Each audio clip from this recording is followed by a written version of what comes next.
That dress not man, a man perfect. That person man, a man perfect. পোশাক মানুহৰ পৰিচয় নহয়, ব্যৱহাৰত মনৰ পৰিচয়। গতিকে আজি যে এই খেলখন পাতিছে, জিকা হাৰাটো ডাঙৰ কথা নহয়। আজি এই খেলখন ৰাষ্ট্ৰীয় পৰ্যায়লৈ যাব পাৰো, তাৰ কাৰণে আমাৰ চিন্তা। আমি বাইৰে খেলিব পাৰো, ৰংঘৰত যাতে এনেকুৱা টিম যেনেকুৱা আগ্ৰহী, যেনেকৈ আপোনাৰ খেলখন পাতিছে, এই খেলখন আগুৱাই যাওক, আমি সেইটোৱে বিচাৰিছো। যে আমি হাৰিছো, আমি দুখ পাম, সেইটো নহয়। মনত দুখ চিপা দি হলেও খেলখন আগুৱাই লৈ যাব লাগিব। তেতিয়াহে আমি গৌৰৱ অনুভৱ কৰিম। যেতিয়া আমি বাহিৰত খেলিবলৈ যাওঁ, ৰংঘৰৰ টিমৰ কাৰণে সকলোৱে মানুহে চাই থাকিব। হয়, ৰংঘৰত এনেকুৱা টিম ওলাইছে, যি টিমকে সকলোৱে চাব বিচাৰিছে। কাৰণ আমি আগুৱাই যাবতো বিচাৰিছো। ৰাতি হৈছে বহুত, কবলগীয়া বহুত আছিলে। এতিয়া আমি ভালকৈ সুন্দৰকৈ খেলিব লাগে, সেইটোৱে আমি বিচাৰো। যাতে আমাৰ এইখন টিম ৰাষ্ট্ৰীয় পৰ্যায় লৈ যাব লাগে, আমি এইটো জনাইছো, যাতে ভালকৈ খেলিব লাগে। আজি মই খুবেই আনন্দিত, বহুত ভাল লাগিছে যে ইয়াত ৰংপুৰ ৰাইজে মোক যি আশীৰ্বাদ দিছে, তেওঁৰ কাৰণে চিৰদিনে মই মনত থাকিব যে মই ৰংপুৰৰ ৰাইজে মোক মৰম চেনেহ দিছে।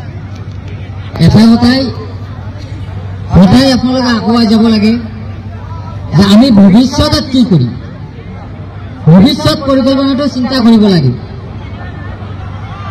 আজি ইয়াত আমি আহিছো, আজি যাম, কিন্তু আমাৰ এটাই লক্ষ্য থাকিব, আমি তাত গৈছিলো।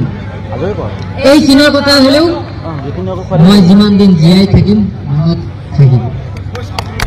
মই যেতিয়া পঢ়া শুনা কৰিছিলো, আপোনালোকে জানে যে চুবুৰী ইমান ছাকচেছ হল বা পপুলাৰ হল, কাৰণটো কি? যেতিয়া মই ৰাস্তাত কৰিছিলো, মোৰ নাম কিন্তু চুবুৰী নহয়, মিলন জয়, কিন্তু মই নামটো সলনি কৰিছো।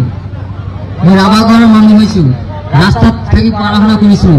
মোক ঠাট্টা মস্কৰি জনে যি ভাবি লৈছিলে, এজনে মোক বেয়াকৈ অপমান কৰিছিলে, তেতিয়া মই শপত খাই কৈছিলো যে আজি আপোনালোকক হাজাৰ হাজাৰ মানুহ চাবলৈ আহিছে, মই আৰু আপোনালোকৰ তাত কেতিয়াও নাহো। চুবুৰীত হাজাৰ হাজাৰ মানুহ আগুৱাই লব, এনেকুৱা দিন এদিন হলেও আহিব। আজি মই সেইটোৱেই গৌৰৱ, যিজনে মোক অপমান কৰিছিলে তাতকৈ চুবুৰীক বেছি মানুহে মৰম কৰে। আজি জনে মোক কিমান বদনাম কৰাৰ কাৰণে কিমান ষড়যন্ত্ৰ কৰিছে, কিন্তু চুবুৰীৰ যি স্মৃতি, চুবুৰীৰ যি মৰম চেনেহ, সেইটো কোনেও ছিঙিব নোৱাৰে। আল্লাই যিখিনি দিয়ে আৰু ক্ষমতা নাই সেইখিনি ছিঙি ল'বলৈ। গতিকে আপোনালোকৰ দোৱা আৰু আশীৰ্বাদ আছে। আমি এটাই কৈছো, মানুহে কিছুমানে চিন্তা কৰে পোচাক ধুনীয়াকৈ ড্ৰেছ পিন্ধি দেখাত দেখা যায় যে কিমান লেখা পঢ়া গৈছে, কিমান সুন্দৰ। আপোনাৰ এটা কথা মনত ৰাখিব, আৰু আমি যদি আল্লাই জীয়াই ৰাখে, ভৱিষ্যত আকৌ আমি আহিম বুলি আশা আছে, আৰু দোৱা আশীৰ্বাদ আপোনালোকে কৰিব। গতিকে আমি আকৌ আহিম বুলি, এইখিনিতে আমি কিবা ভুল হ'লে আপোনালোকে ক্ষমা কৰিব সৰু ভাইটি হিচাপে। Thank you, all the people, Rangpur, all the people. Thank you.